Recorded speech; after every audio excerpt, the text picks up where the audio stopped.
Hello and welcome back to Sit Down With Us. Today we're going to talk about inclusion and exclusion from school and high school, really, because we're on the same month of going back to school very soon, going back to work very soon, and there's some funny moments in here and also some what ifs as well. Yes. And if it's your first time watching or listening to our podcast, please don't forget to like, share, subscribe, do all the things. And if you've missed previous episodes in this series, make sure you go and listen to that as well. Let's get into it.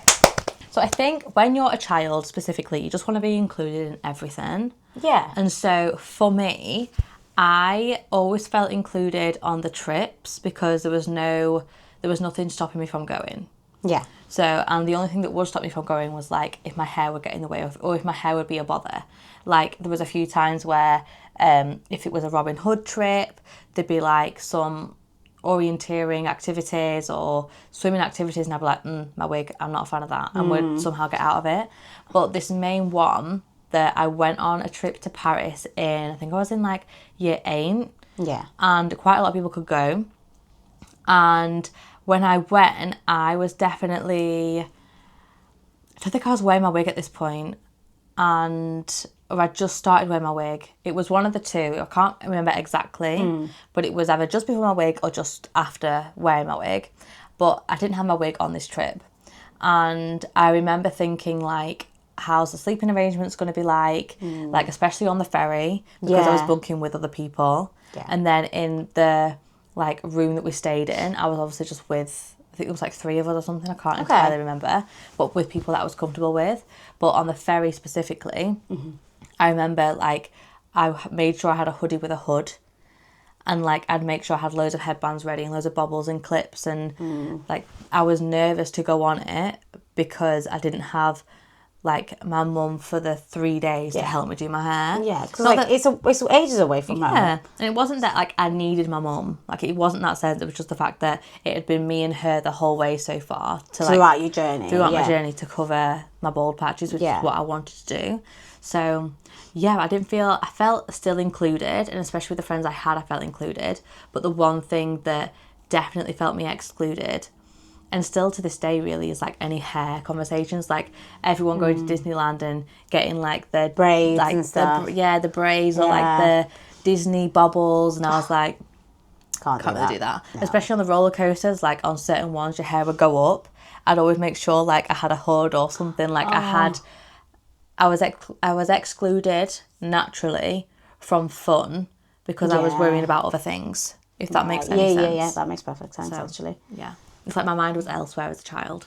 Yeah, and I think previously we've spoken about how our disability/difference has made us mature quicker, and I think it's through things like that you naturally start. Because like, for example, your friends wouldn't be thinking about these kind of things. Never. No. They'd be like having fun, like taking everything on like surface level, where for you it was much deeper. Yeah. Which is interesting.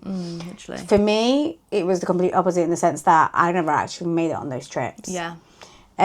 So one particular one, and I know people are going to laugh at this because it doesn't seem like a big deal, but PGL. Did you guys ever have PGL? So it was, I think the way... I did with guides. I didn't with high school. No, not high school. This was primary school. Oh, primary school. Primary school. We went on one with guides. I think this was the same for us. If you didn't know, I grew up elsewhere in a different country, and I moved to the UK at the age of 9.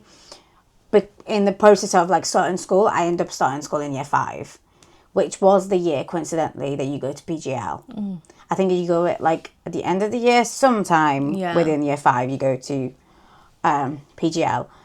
I was never even given the letter to be invited to PGL. One day, I was just told, you're going to join the year 4s for the couple of days because they're going on a trip. And it wasn't until like the next year that I clocked on what trip it was. Yeah, and like what was going on when I wasn't there. And I just think that's really wrong. Yeah, and especially if, for example, if I had grown up here and I would have known about this trip from like year 3. Yeah. And I'm just seeing it as a point of view of someone, a disabled person who's grown up here and is like looking forward to this trip, and then to be like, actually, you're not going. Can't go. And I just think it's wrong, because to me, there's so many easy steps to make that trip accessible. Yeah. Yes, it's in the middle of nowhere. Yet you're like in the jungle, but I actually don't know because I didn't go. But I can imagine there are ways to make it as accessible as possible, and at least give them the option. Yeah. Not like fully be like, yeah, we've decided as a group that you're not going. And that really made me feel shit. Yeah. I know I'm not supposed to swear, but because I just can't. Like, for me, I think about how I would feel as a parent if my child was to go through that. Like, being excluded in such an obvious way is crazy to me. Yeah. And for the most part, like I said, my school was great and I did everything right, but I just think this particular thing was just so wrong. But yeah. It's bad that they like didn't give you another option. No. Do you know what I mean? No, like, yeah. Like almost as if like, because they could see it as like, obviously you came into year 5, it wasn't, didn't have enough time to find an accessible way for you, but they still could have given you an alternative way to still enjoy a trip 100%. of a kind. 100%. Not just join year 4s, do you know what I mean? Like, or even then, like, it's not fair to exclude a child just because they've started late. Either. Yeah, exactly. Like, if anyone else had started at the same time as you, they'd still be 100%. getting this trip. And to me, it kind of, after the fact, it kind of screams the fact that you're, as a school, aren't prepared to make, what's the word? To adapt. Yeah. A lot of schools weren't. No. A lot of schools weren't back then. Exactly. And I wonder, this is what I wonder, like, what does PGL look like to a disabled person now? Because I personally don't know anyone. Because I remember going to PGL and there was things that you could do. Like, there was everything. Like, is it just like a camping trip? It's given, I think we went as guys and it was under like Robin Hood. There's some like swimming activities and like you go over, like you have to like climb over certain obstacles, and then there's like you jump in the sea at the end, and then there's like, well, obviously I would know not to do that, you know what I mean? But there's somewhere like you're literally just crawling through like an under the ground, like a tunnel just under the floorboards. And to me, this is going to sound really sad, but I don't even expect to do all this. I just want to be there. Yeah, but that's the thing. Like, I just want to be. It was also like for all of us, it was optional. I was when you were talking, I was trying to think back to like when I went, and if it was with guides or high school or primary school, I genuinely like my brain was clearly too bothered about my head. I can't remember a lot. No, but I do remember a sense that there was different climbing and a lot of orienteering and like just like with a compass for like north, south, west, and I remember some archery. Oh, but there was I could do that. Yeah, that's what I mean. Like, there's loads of things that I don't understand why it's not. No, why it's not accessible, because it seems like it is naturally. And I think that really caught me off guard. It was, again, I know we discussed this in the previous episode of like what made you feel different. This was definitely one of those moments, because I was like, yeah, I'm different because I'm being excluded. Obviously they never admitted it, but let's call a spade a spade. Yeah. I was being excluded because of my disability. They purposefully didn't give you a letter. No. Like, that's rude. That is really bad. I was just like, one day it was like, yeah, you're going to year 4s, and like I could see the excitement on my class's face going to PG, and I was like, this is really shit. Yeah. And yeah, I didn't have a backbone to say anything then. I mean, you're in primary school. As a 10-year-old, told. As a 10-year-old, you wouldn't have that backbone. So I'm not like, I'm not saying it was my fault for not saying anything, but also they should have had the common sense to do something else. 100%. Yeah. At least giving you an option of something else. And yeah, I am really curious. If you have a physical disability or any kind of disability and you've gone to PGL, please tell me what your experience was and whether they've made adaptations for you specifically, because I'm really curious. Or if anyone's in that primary school like environment, whether you have a child or a teacher, please let us know if there is an alternative, or if it's changed now, or if this was just like an absolutely insane case of They might have segregation. even scrapped PGL altogether. Really? I'm just wondering, maybe. I mean, they would have blamed it on COVID if they did. Let's be serious. True. But yeah, I just thought PGL was like my school's thing, and then later on I realised like every school goes to PGL. Yeah. Anyway, yeah. That's a shame. I think another thing that's like almost like a rite of passage is like your high school parties and after prom and everything. So it's like, for me, we've already spoken about this in our prom episode at the beginning of July. We spoke about prom and how we both didn't go to after prom. No. Due to like not being invited and just like knowing when the time is to move on. Yeah.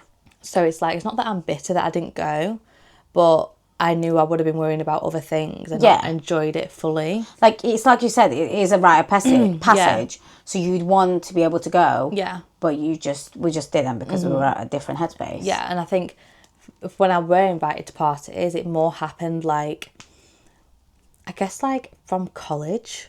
Yeah. Like obviously your friends' parties when they're there, but then afterwards it was like, I think someone had like a swimming party and I was like, oh my gosh, like how am I going to do this? Ooh. And I feel like we had like a trip to sandcastles in Blackpool and I was like, I don't know how this is going to work, Mum, because girls missing a lot of hair.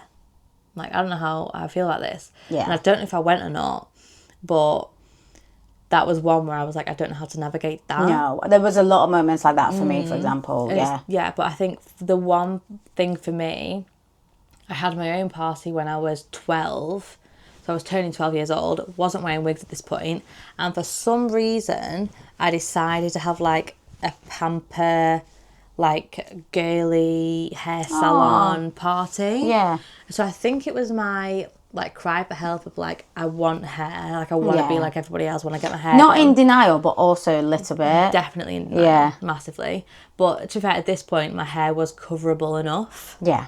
You know, so I remember getting our nails done, we got our makeup done, and we had our hair done. And I just remember as well, like, it didn't feel like, I felt like I was trying to fit in too much. Yeah. You know, at that point. But that was a party where I was like, I just want to be like everybody else. Yeah. You know? And then I feel like every party I was invited to, especially through college, I wore my wig to, and I was more bothered about my wig than enjoying the party. Yeah, naturally. 100%. That's nice. I mean, that's nice. That's nice.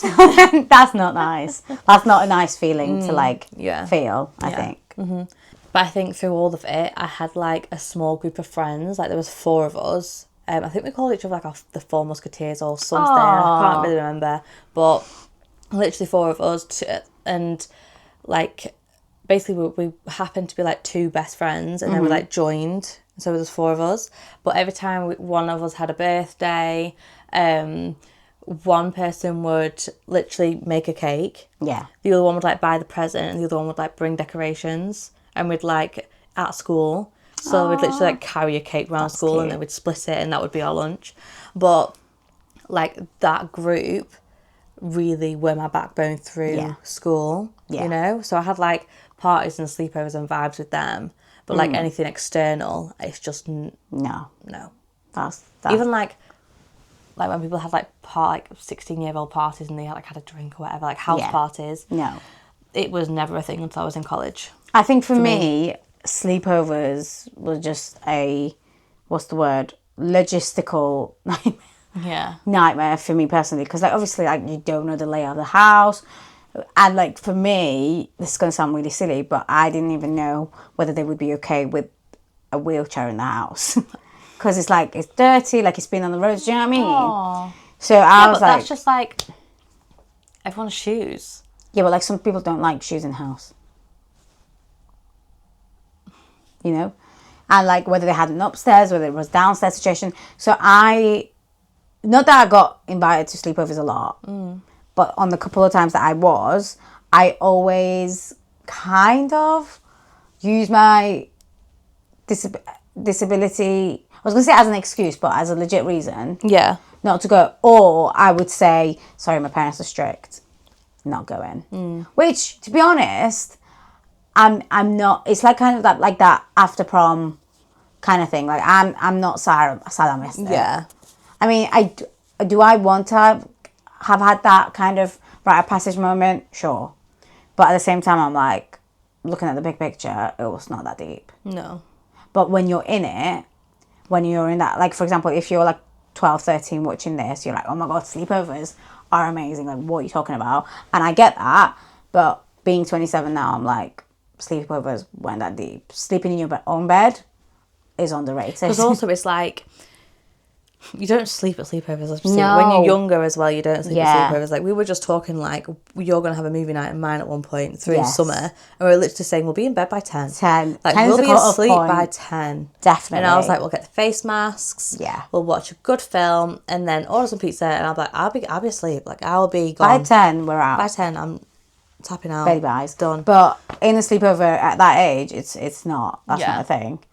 So I think that was definitely one of the things for me that, like, it seemed like everyone around me was experiencing, but me. Yeah.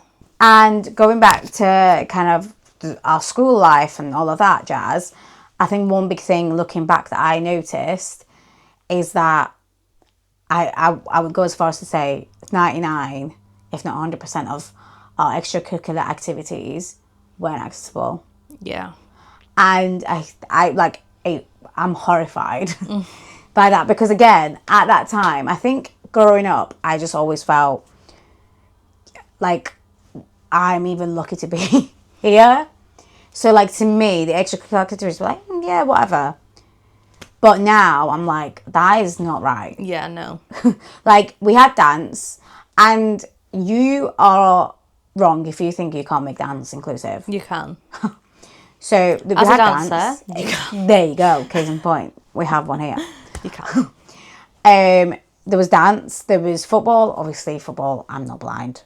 I know you cannot make football accessible to a point.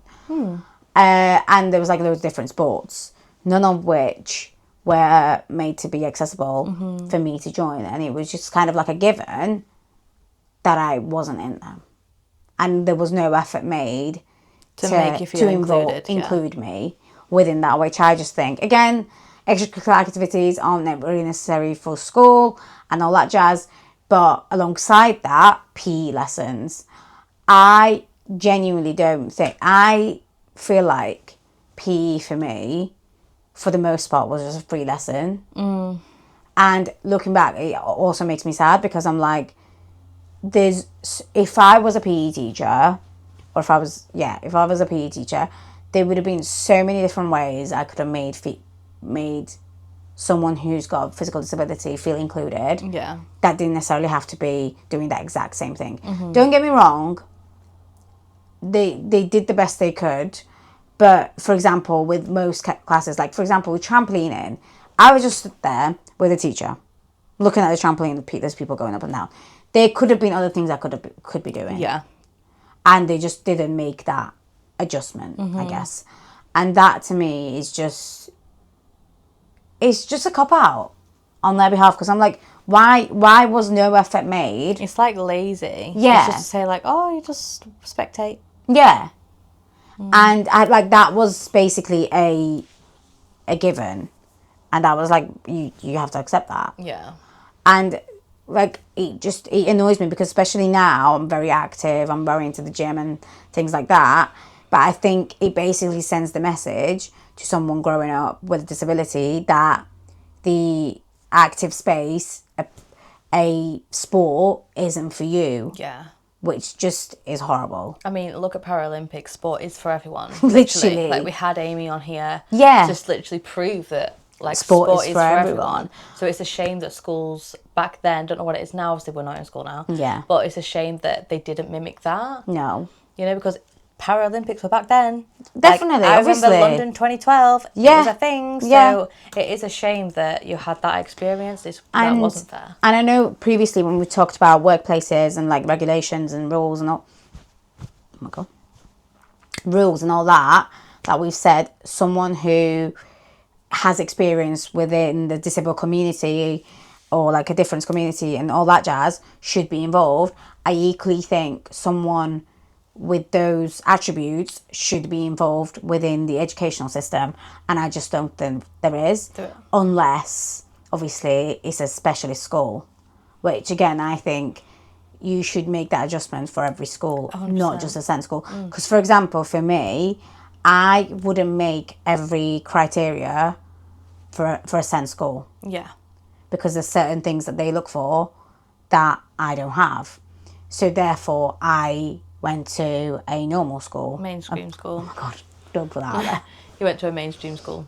So therefore, I went to a mainstream school. But then that naturally meant that I missed out on PE and things like that, which if I went to a SEND school, I wouldn't have missed out on because they would have made adaptation. Yeah. So if we can just like collide those worlds, also, bridge that gap. Also, there is, I about a year ago was involved with a company called Rise Activities, and we would go around to care homes and SEND, like complex care settings, where we did badminton, we did cricket, we did golf, we did tennis, we did football, we did it all. Yeah. You know, and there's a way to make someone feel inclusive and included without highlighting their disability. Yeah. And that was like the whole thing. Like we went into care homes where like people with very advanced dementia, very high dementia, were still getting involved. You know? And it's like sport is for everyone. Definitely. Doesn't matter. Like it doesn't matter about someone's biology or genetics. You can take part to a certain extent. You can take part. For me, what kind of opened my eyes was when I think it was in year 9, and I got introduced to this particular organisation. I can't remember what they were called. I'm pretty sure they're like completely different now. But it's basically this organisation that would take people from different schools who had disabilities and all kinds of things, and they would take them to experience these kind of things. So I got introduced to wheelchair basketball at the age of 9. How old would I be in year 9? Like 13, 14. Yeah.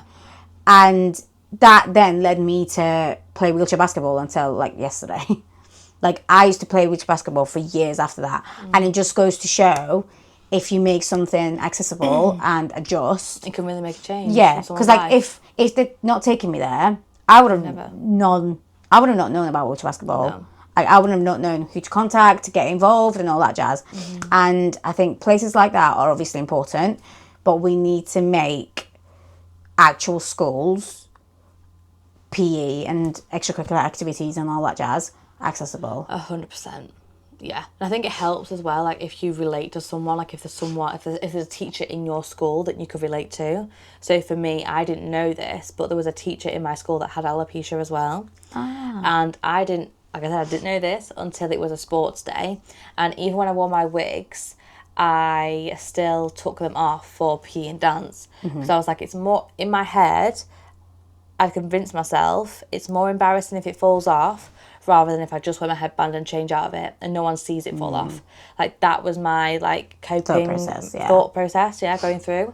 So every PE lesson, every dance lesson and every sports day, I would go into the bathroom. It would take me a maximum of like 37 seconds. I think my best friend timed it once. Like 30-something seconds to change out of my wig, into my headband and into a ponytail. And that was my, like I said, my PE, my dance, my sports day go-to.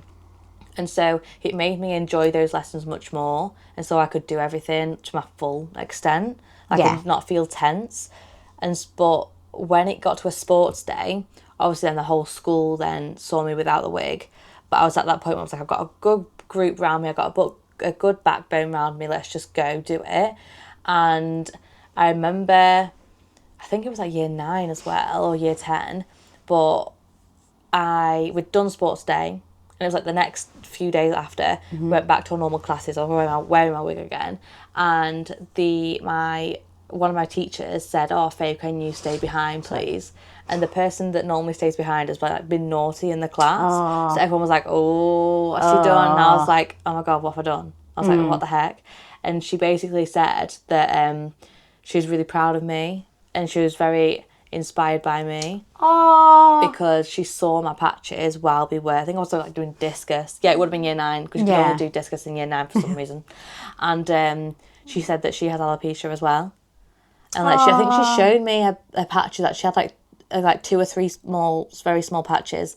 And but that's from that day I felt more included in the school because I knew a teacher I could go to. Yeah. You know, whether she was more confident than me, that doesn't matter. It's the fact that I had a teacher and I knew someone that I could relate to solely. So, yeah, that was me. But otherwise, one thing that I know I did miss out on was swimming. But when it got to school and you had the option to go to the gym side or go to the swim side, I was like, oh, I wish I could just do the swim bit. But in my head, I was like, I'd have to take my wig off. And I was thinking of all the things I'd have to do.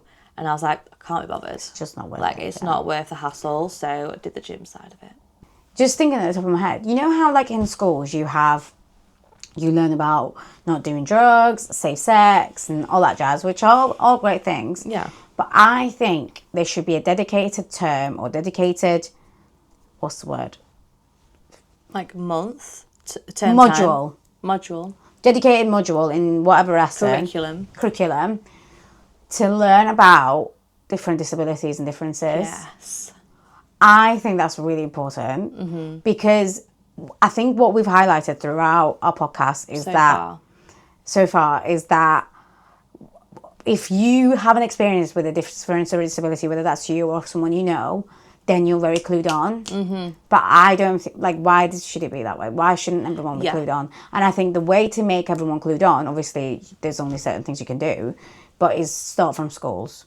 Like, have lessons in schools. Like, for example, I've got a 4-year-old niece, and I sometimes go to her school to pick her up, and in her school, all over the boards and everything, there's pictures of people, but like there's like drawings and stuff, and cartoons, and in the cartoons, without shadow of a doubt, there's like kids with differences. That's nice. And you would not have found a single thing like that in my school. No way. Or like in my time at schools.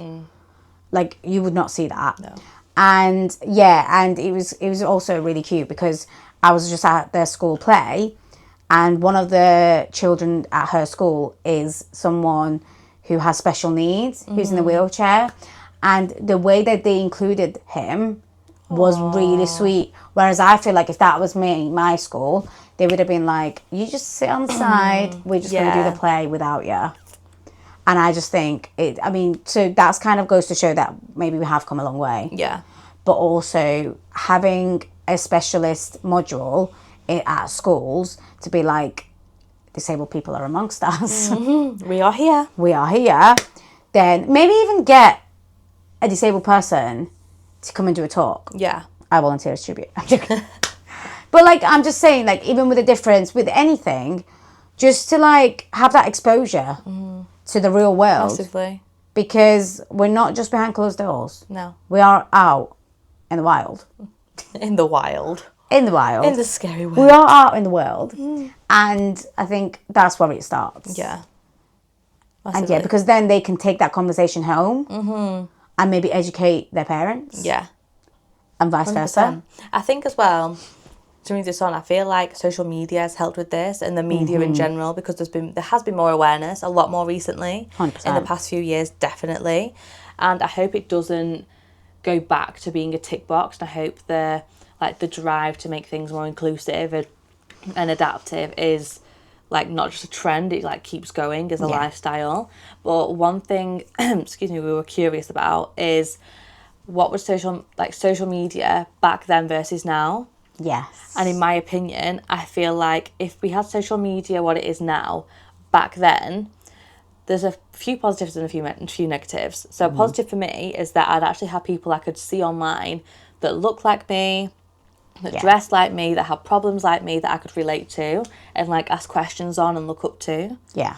However, there is more chance of cyberbullying and then being exposed to like negative influences. 100%. I also think it opens up a peer pressure to be on those platforms. Yeah. I mean, to be fair, even back then I had peer pressure to be on Facebook and to have Snapchat and even like BBM. Oh, it was like if you didn't have a BBM pin, like, you weren't cool. It was for me. I got an LG cookie. If you know what an LG cookie is, loved it. It's pink. Was it a pink one? I think it was a pink one. I had a BlackBerry. So I had an LG cookie. I think I just got it in year 6, and went to year 5. No, sorry, didn't go backwards. I went forwards. Went to year 7. And everyone started talking about BBMs and like Blackberries and all that jazz. And I was like, oh no, I just got this phone and technology is going higher. What's going on?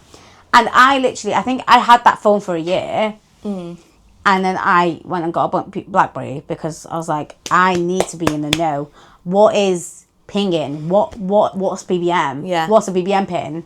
You know? I think I need to know. I remember getting a BlackBerry and I was only in the BBM thing for like 2 months and then it changed to iPhone.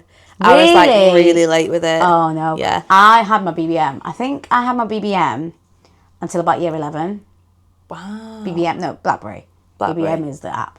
Because I got to a point where I'm like, I'm not giving into this pressure. Like, to be fair, I was actually really good to not give into pressure because I was raised like around like older sisters. So I never felt like that pressure. Like, I don't know why. So apart from the fact that I went from an LG to a BlackBerry within like a year, that was pressure. I give you that. But like aside from that, I was good to like kind of ignore it. And even with like, not to get weird, but like even with like drugs and stuff, there was a lot of people like doing drugs and things around me, and I was like, you do you, I'm just gonna step away. And so I was good in that sense, but obviously not everyone is like that. No. And I appreciate that. But yeah, so for me, that I feel like if it was nowadays, that would have been a completely different ballgame with like TikToks. Oh my god. I mean, we say that, but like TikTok's just been banned. I think it's nearly banned. I think it's banned next year in 2027. Yeah, which so I mean, it's we've still already talking about it, but conversation still. case in point, I still agree with that.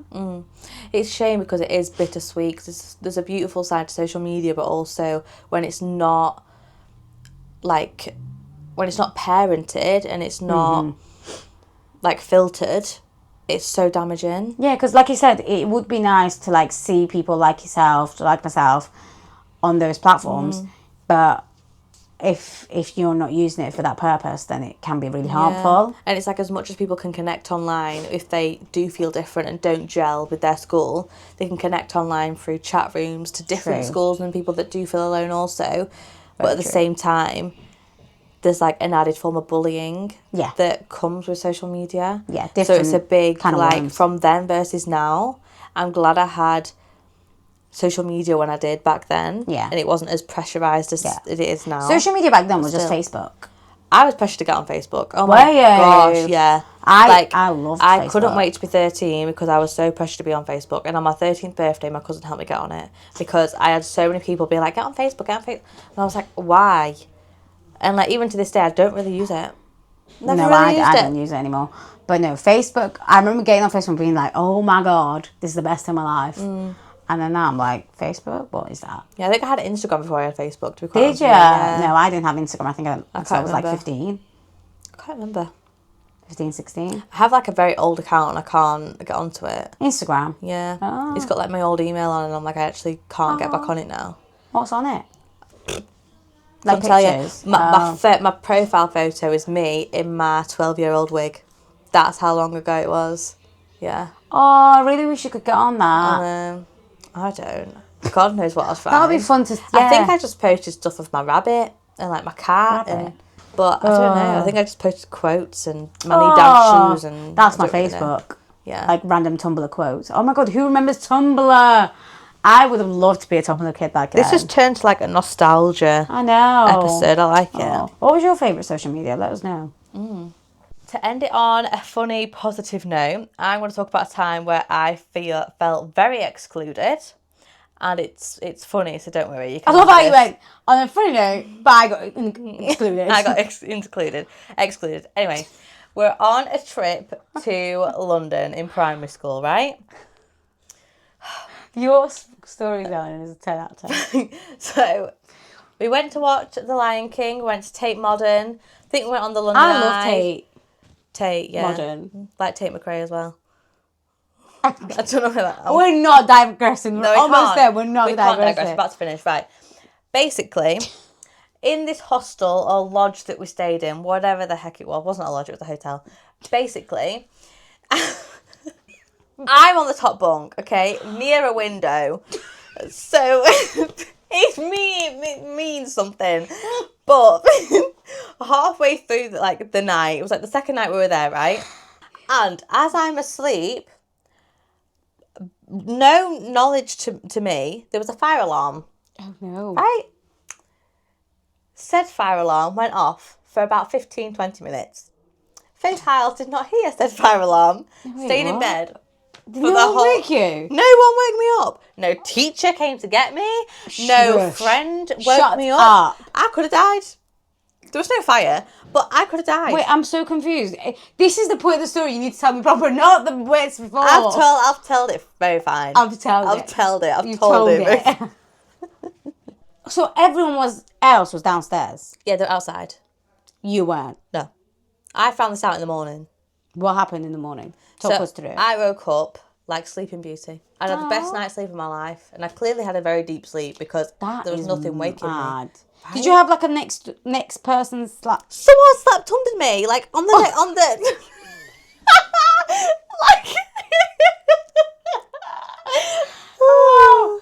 I was top bunk, someone was bottom bunk, okay? You were the toppest bunk? I was the top bunk. There was just two. There's just two. But then, where were the other 16 people? I could literally sit up, do this, and say hi. Like, cause there was there were people next to you as well? Yeah. And no one thought Faith Hiles? No. Right, okay. Right? That could be your villain story. Thank you for listening to today's podcast and episode, and make sure you come back next week for our last one of August. Woo! And we're going to be talking about anything that we would change if we could go back, or if we do it over, would we or not? Essentially, You'll find out. You'll find out next week, next Wednesday. Woo! Bye. Let's go.